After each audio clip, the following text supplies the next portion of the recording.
Hikma TV, nuru ya elimu na hekima. Na wale ambao watakaomfuata mwendo wake mpaka siku ya kiyama, tumuomba Allah subhanahu wa ta'ala kama jinsi alivyotukusanya katika masjidi hii, atukusanye pamoja na mtume wetu Muhammad sallallahu alayhi wasallam. Hakika Allah subhanahu wa ta'ala ni mweza kila jambo. Ndugu zangu wa Kiislamu, cha kwanza nimefurahi sana kuona tumesanya mwalimu wangu wa kwanza ambaye kanisomesha Qur'an. Mwalimu Bukuru ndio mwalimu wangu wa kwanza ambaye najifakharisha kuwa nimesanya mwalimu wangu ambaye ndio mwalimu wangu wa kwanza alikanisomesha Qur'an na akanisomesha alif ba ta tha jim. Isipokuwa tu mwalimu, Mwenyezi Mungu amsamehe, mwalimu alikuwa ni mwingi wa kupiga fimbo. Mwalimu Bukuru alikuwa anapigana fimbo sana. Lakini cheka msamehe kwa ajili ya Mwenyezi Mungu subhanahu wa ta'ala. Mwalimu nisha kusamehe kwa ajili ya Allah, na zile fimbo kwa nipiga siwezi alikuwa ananichukia, isipokuwa alikuwa anipenda sana mwalimu wangu, na mimi nilikuwa mguruguru sana Waislamu. Nilikuwa mguruguru sana, lakini Mwenyezi Mungu alhamdulillah kidogo ameniongoza. Naomba Mwenyezi Mungu subhanahu wa ta'ala aweze kujalia yote ambayo tunakoyafanya katika mizani ya mema yake ya Rabbul Alamin. Mtume anasema khairukum man ta'allama al-Qur'ana wa 'allama. Mbora wenu ni yule ambaye alikaisoma Qur'ani na akaisomesha billahi jalla wala. Hamna jambo zuri kama hilo, na hata walimu huwa anajisikia fahari sana kwa nikimsalisha au nikisema mbele ya watu. Walimu zangu wote wanakuwa na fahari na kujifakharisha, alhamdulillah rabbil alamin. Jambo la pili, Waislamu, mtu kabla ya kuja msikitini anipigia simu, anaomba nimwambie Sheikh, ananiuliza swali la kuingia kwenye sala. Naomba utuambie Sheikh, dalili ya uharamu wa muziki ndani ya Qur'ani na Sunna. Dalili ya uharamu wa muziki ndani ya Qur'ani na Sunna. Sijui mashekhe ambao wako hapa wanaweza kutusaidia inshallah. Dalili ya uharamu wa muziki, kwa sababu haramu muziki leo katika nyumba zetu Waislamu umeingia, katika magari yetu umetawala. Vijana wetu tunapenda muziki tu katika ulimwengu wa muziki, ulimwengu wa Instagram, ulimwengu wa TikTok, ulimwengu wa kukuli muziki imetawala Waislamu. Mpaka watu, baadhi ya watu imekuwa muziki kabisa umechukua nafasi kubwa zaidi hata ya Qur'an. Akasema Sheikh, naomba utuambie dalili na uharamu wa Qur'ani ndani ya Qur'ani na Sunna. Sijui kama Sheikh anaweza kutusaidia inshallah, au tunaweza tukapata faida uharamu wa muziki ndani ya Qur'ani na Sunna. Dalili ya kwanza mashika wako hapa tanisaidia ya uharamu wa muziki ndani ya Qur'ani. Kwa baadhi ya tunaambia tupenda, hamna dalili ya kusema kama muziki ni haramu. Hapana Muislamu. Uislamu huachaga kitu. Na ndio maana wakasema fasalu bihi khabira, waulizeni wale ambao wana ujuzi. Dalili ya kwanza ndani hiyo, kuna baadhi ya watu ambao wanadai ushekhi au wanadai walimu, wanakwambia yote bila dalili, hamna shida yoyote hii. Hapana Muislamu. Dalili ya kwanza ya kuonesha uharamu wa muziki, instrumental, muziki wa muziki tunaijua. Dalili ya kwanza katika sura Luqman aya 6. Mwenyezi Mungu subhanahu wa ta'ala anasema wa minan nasi man yashtari lahwa alhadithi liyudilla an sabilillah. Para Mungu asema para baadhi ya watu wanauza, para baadhi ya watu wanauzisha nini ya Rabbi? Lahwa alhadithi, maneno ya upuuzi. Abdullah ibn Abbas radhiyallahu anhuma, sisi vizuri, maneno ya upuuzi maana yake nini? Mimi na wewe tukafahamu, na vitu turudi katika tafsiri ya maswahaba walifahamu aje maana ya lahu alhadith, maneno ya upuuzi maana yake ni nini? Kwa sababu maswahaba ndio ambao walifuata tafsiri ya mtume ya Qur'ani na mtume. Ya Rabbi, tunaomba utuambie sasa maana ya lahu alhadith. Maswahaba ndio maana yake lahu alhadith. Abdullah ibn Abbas radhiyallahu anhuma, ambaye ndio kiongozi au mwanazuoni wa tafsiri zama za mtume wetu Muhammad. Kwa sababu masahaba, kila sahaba alikuwa na fani yake. Huyu sahaba alikuwa Ibn Abbas radhiyallahu anhuma, ndio ambaye alikuwa ni technicien wa elimu ya tafsiri. Anatuambia na hii tafsiri ya Ibn Abbas radhiyallahu anhuma, tafsiri ya Mujahid, tafsiri ya Ibn Kathir. Anasema ya kwamba maneno ya upuuzi maana yake katika hii aya, anasema wallahi alladhi la ilaha ghayru, anaapa mara tatu. Anasema maneno ya upuuzi ndani ya hii aya, makusudio yake innahul ghina innahu al-ghina, ya kwamba ni mziki. Hii ni dalili ya kwanza tafsiri ya Ibn Kathir inayotarajia ya kwamba maneno ya upuuzi katika hii aya ni mziki, inaonyesha uharamu wa mziki. Mwenyezi Mungu anaendelea aya, anasema hawa watu wanauza maneno ya upuuzi ili ya kuweza kuwapoteza waja wa Allah. Leo mziki ni maneno ya kuwapoteza binadamu. Ndani ya mziki ni mapenzi, ndani ya mziki ni ndani ya mziki ni pombe, ndani ya mziki ni haramu kwa nabii wa Islam. Mziki unawafunza watu ni haramu, wala hamna mziki ambao eti ni mziki mzuri. Hiyo ni dalili ya kwanza wa Islam. Dalili ya pili, mashaikh unaweza kukumbusha mahafidh al-Qur'an. Unaweza kuwa umepita Hamza, unaweza kuwa umepita na Qur'an bila ingine dalili unaweza kukatupa. Faida tutla alayhi. Tayeb, lakini hii hajakuwa na ndani yake. Katika suratul Furqan, bwana aya Mwenyezi Mungu anawasifu waaminifu. Anasifu miongoni mwa sifa za waaminifu. Alafu kufikia mwisho huko akasema waaminifu miongoni mwa sifa zao wa idha marru billahi marru kirama. Waaminifu wakipita katika magenge ambayo ndani yake pana maneno ya upuuzi, ndani yake pana maneno ya kibwege, tuseme lamu, ndani yake pana maneno ambayo hayana faida. Ndio maana waaminifu asilia yao wakipita katika sehemu za hivyo marru kirama, wanapita mbio na jendea, hawasimami wala hawaikai kwa muziki. Maana ya lamu yani maneno ya upuuzi, maana yake sisi tukafahamu Uislamu. Qur'ani sisi tukafahamu kisa wao utafahamu, na vitu rejee kwa wale ambao walitoifahamu Qur'ani au walipata tafsiri ya Qur'ani wakati mtume alipotafsiria. Wa idha marru billahi wa katika maneno ya upuuzi. Katika tafsiri ya Ibn Kathir, Imam Ram, katika tafsiri ya Ibn Kathir pana mtambao mmoja, huo mara nyingi napenda kumuona na mwanangu anamsema, anaitwa Muhammad ibn Hanafiya. Katika tafsiri ya Ibn Kathir mara nyingi napenda kumtaja Muhammad ametafsiri lakini mimi zamani kwa simjui nani Muhammad ibn Hanafiya.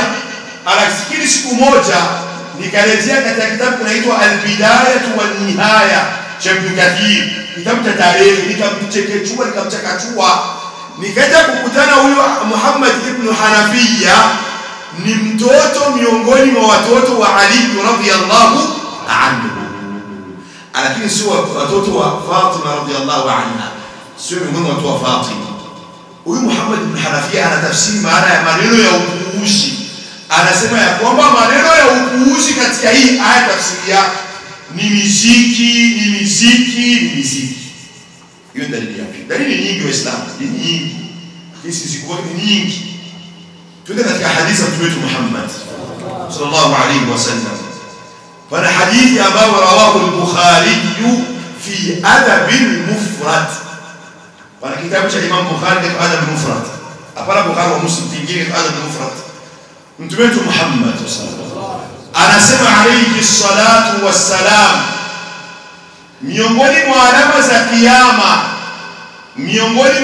za kiyama, watu watahalalisha pombe. Watu itafikia siku wahalalishe sharbul khumur, pombe. Pamoja watu watahalalisha zinaa. Zina itakuwa ni halali, itakuwa ni kawaida. Watu pombe itakuwa ni kawaida. Leo Waislamu wanakunywa pombe tu kawaida Waislamu. Hata wamama wa Kiislamu leo katika masharia yao wanakunywa pombe. Tekniki za energy, tekniki ya Coca-Cola, akili pombe ndani ya Jack Daniel, whisky, maboga ndani ya Islam. Sasa Mtume anasema hadithi katika lugha ya Kiarabu imepotea. Lakini inazungumzia kwamba miongoni mwa alama za kiyama watahalalisha pombe, watahalalisha azina. Mtume akasema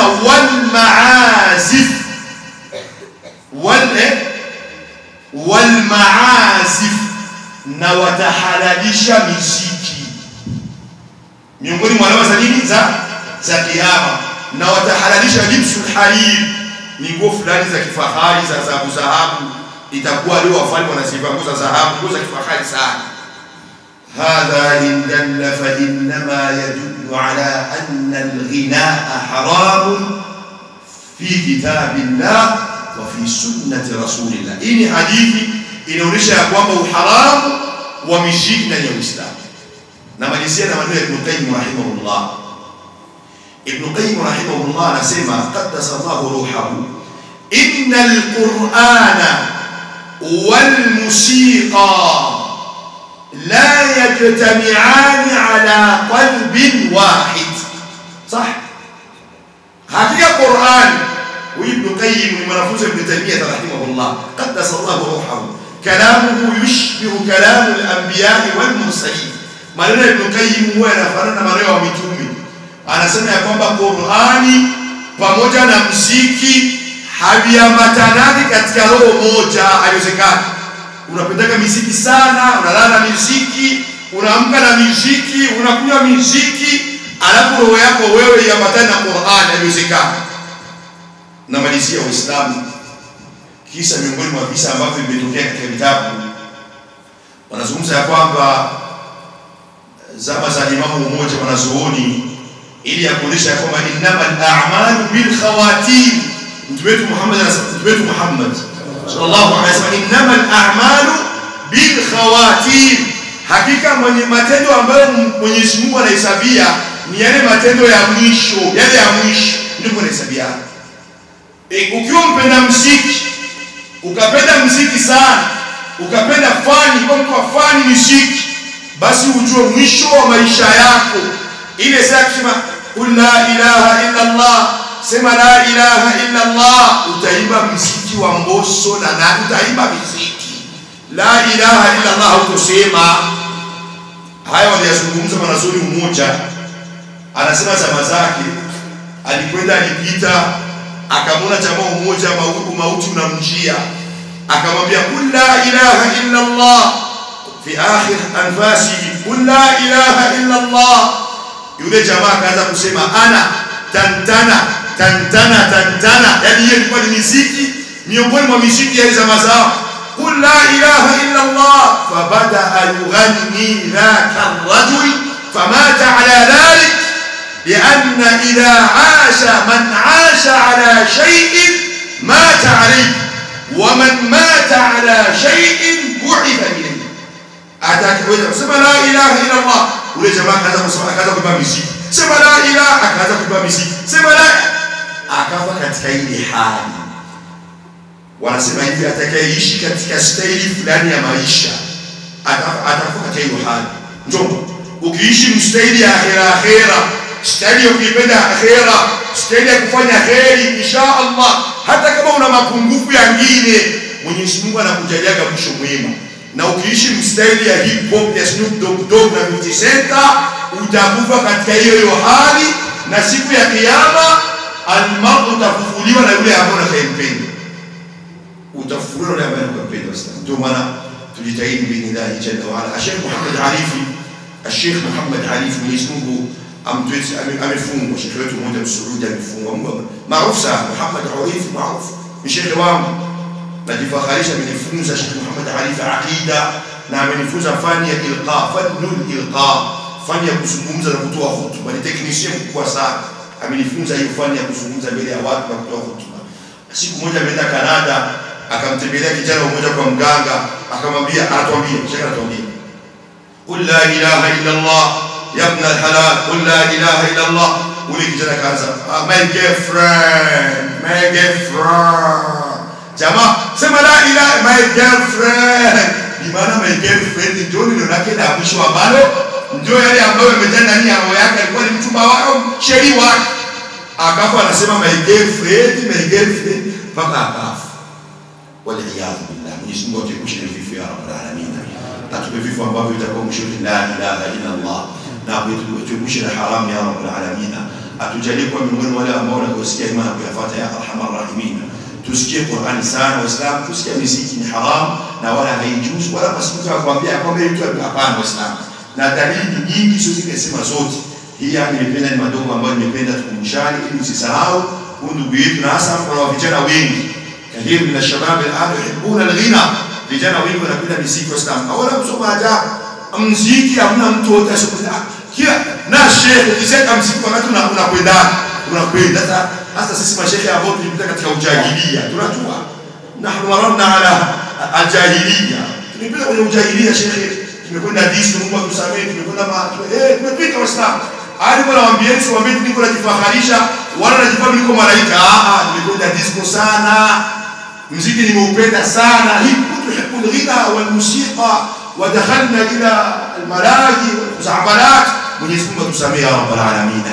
Turejee kwa Mwenyezi Mungu katika hiyo hali ili Mwenyezi Mungu akufishe katika hali nzuri ya arhamar rahimina. Naomba Mwenyezi Mungu atumishe wema na tujalie kwa miongoni mwa watu ambao pindi watakapokufa maneno yao ya mwisho ni la ilaha illa Allah Muhammadur Rasulullah wa akhiru da'wana alhamdulillahi rabbil alamin. Al-Hikma TV, nuru ya elimu na hekima.